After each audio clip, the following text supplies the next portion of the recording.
Un encuentro con el Padre. Un lugar seguro para crecer y desarrollar la identidad de hijos de Dios. Conduce Marta Arias. Bienvenidos. Un encuentro con el Padre. Con Marta Arias.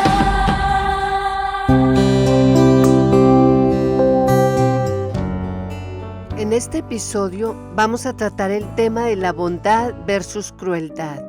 Aquí vamos a ver las emociones, sentimientos y problemas que se oponen al fruto espiritual de la bondad basados en las Escrituras y consideraremos algunas aplicaciones prácticas que nos pueden ayudar a salir de ellos. Antes de empezar este tema, vamos a recordar lo que la bondad significa como uno de los frutos mencionados en Gálatas 5, 22, 23 y bíblicamente se define como la cualidad moral interna que busca activamente el bienestar del prójimo, expresándose en acciones de misericordia, generosidad y justicia. La bondad refleja directamente el carácter de Dios, manifestado de muchas maneras en el Antiguo Testamento y en el Nuevo con la vida y las enseñanzas de Jesús.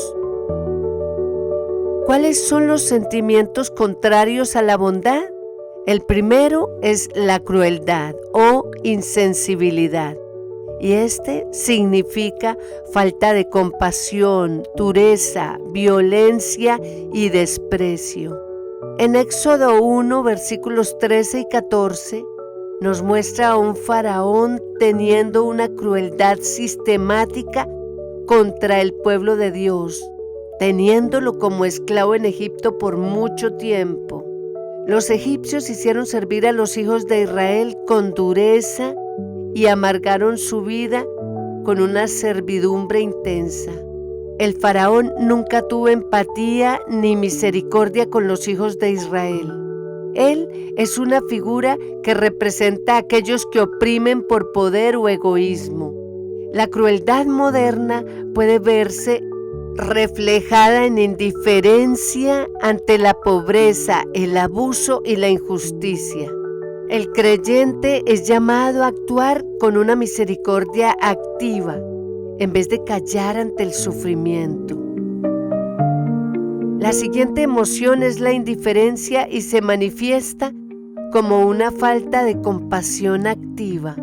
En Lucas 10, 30, 32 nos muestra la historia del buen samaritano y en esta parábola Jesús denuncia la indiferencia de los líderes religiosos, porque frente a esa persona que estaba tirada en el piso pasó un sacerdote como un levita, pero no lo ayudaron hasta que un samaritano se detuvo y lo ayudó.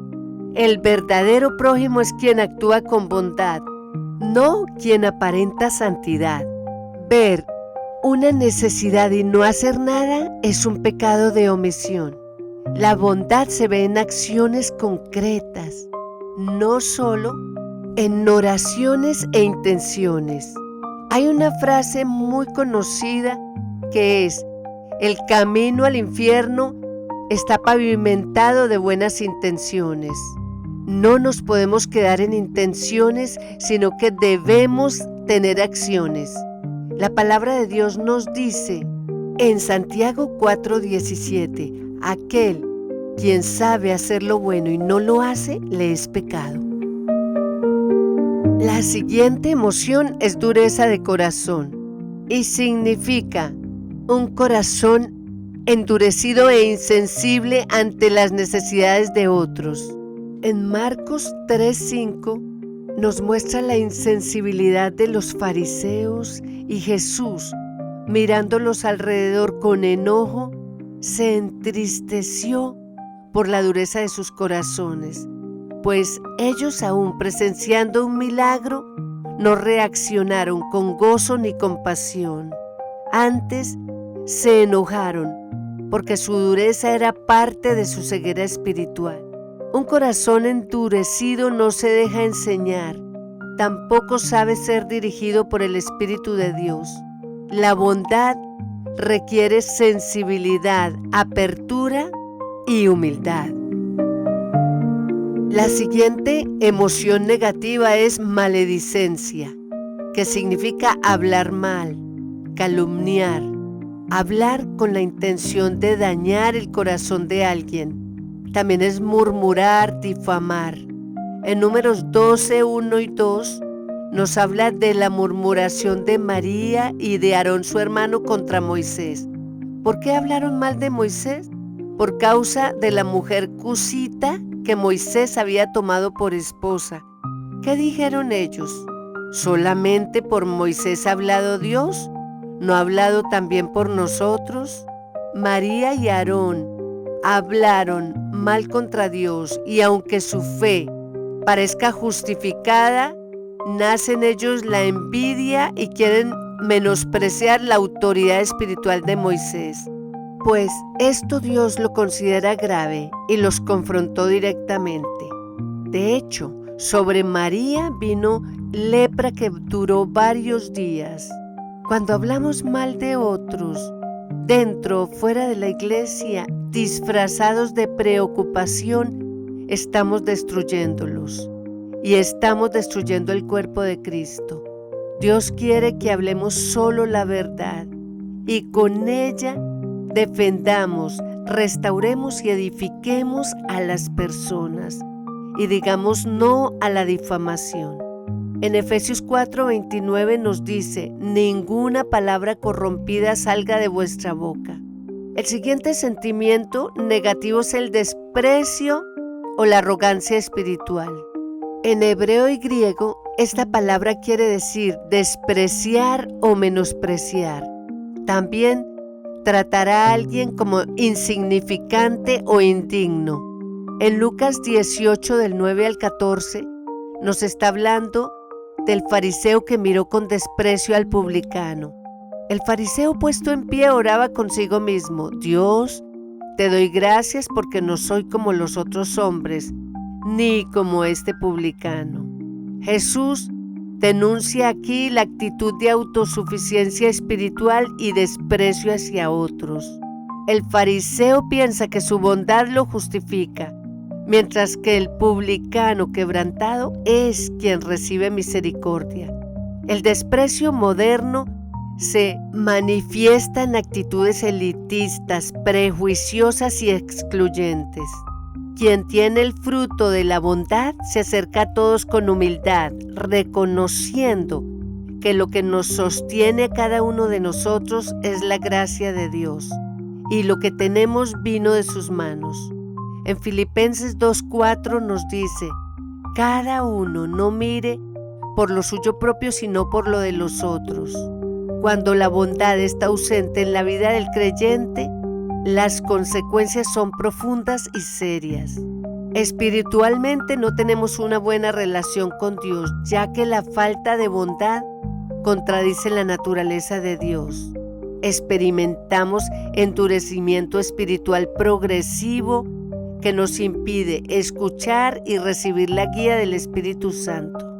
El mensaje que Jesús nos quiere dar está escrito en su palabra, y de nosotros depende vivirlo, no solo creerlo. Además, vamos a notar un deterioro en las relaciones interpersonales, porque todas estas emociones negativas hacen que con las demás personas se causen conflictos, divisiones y hostilidad, porque vivimos centrados solo en nosotros. Viviendo de esta manera es muy difícil experimentar la plenitud de Dios y una alegría genuina. Con esta actitud nunca podremos demostrar un testimonio cristiano al mundo. Aún nuestra vida de oración y adoración también se van a ver afectadas. Psicológicamente, emociones destructivas como la crueldad, la dureza de corazón, el desprecio u orgullo espiritual y la maledicencia fomentan los niveles de ansiedad, estrés y sentimientos de culpa. La persona se vuelve emocionalmente inestable porque tiende a la depresión, el resentimiento crónico y la falta de satisfacción personal. Sociedades donde predomina la ausencia de bondad se vuelven frías, indiferentes y competitivas, perdiendo el sentido auténtico de hermandad cristiana. Para cultivar la bondad necesitamos autoevaluarnos constantemente para detectar y rechazar cualquier indicio de todas estas emociones y sentimientos negativos, para volvernos al arrepentimiento sincero. Necesitamos intencionalmente realizar actos de bondad a los que están en necesidad, incluso aunque implique sacrificios personales. En Gálatas 6, 9 y 10, Pablo nos hace una exhortación importante y dice: no nos cansemos pues de hacer el bien, porque a su tiempo segaremos si no desmayamos. Así que, según tengamos oportunidad, hagamos bien a todos, y mayormente a los de la familia de la fe. Cuando practicamos la bondad como fruto del Espíritu, estaremos cumpliendo con fidelidad nuestra misión de reflejar de una manera poderosa y auténtica la gracia y el amor de Jesús en el mundo en el que nos movemos. Oremos. Gracias, Señor, por enseñarnos estas verdades y querer reflejar tu identidad al mundo a través de nosotros. Perdónanos si hemos dejado de lado la bondad. Perdónanos si hemos alimentado estos malos sentimientos de crueldad, insensibilidad, dureza de corazón, orgullo espiritual y maledicencia, entre tantas otras cosas que forman parte de la maldad. Perdónanos por no entender el valor que tienen las otras personas y por centrarnos en nosotros mismos. Perdónanos por no haber estado dispuestos a ayudar a otros tantas veces. Perdóname por no reconocer que todo lo que tengo ha venido de ti y que yo solo soy una administradora de lo que me has dado. Ayúdanos a poner en práctica este mensaje y ver a las personas con el mismo amor con el que tú las ves. Produce en mí el deseo intencional de ayudar a todos los que necesiten ayuda en la medida de mis posibilidades. Gracias, Señor, por tu amor. Gracias por el cuidado que has tenido conmigo. Ayúdame a tenerlo con otros. Amén. No olvides que somos solo administradores de lo que Dios ha puesto en nuestras manos, porque todo lo que tenemos y lo que somos le pertenece a Él. Gracias por escuchar este mensaje. Dios te bendiga. Recuerda que si deseas comunicarte con nosotros, lo puedes hacer escribiéndonos a nuestro correo electrónico unencuentroconelpadre@gmail.com. Un abrazo y que Dios te bendiga. Un encuentro con el Padre.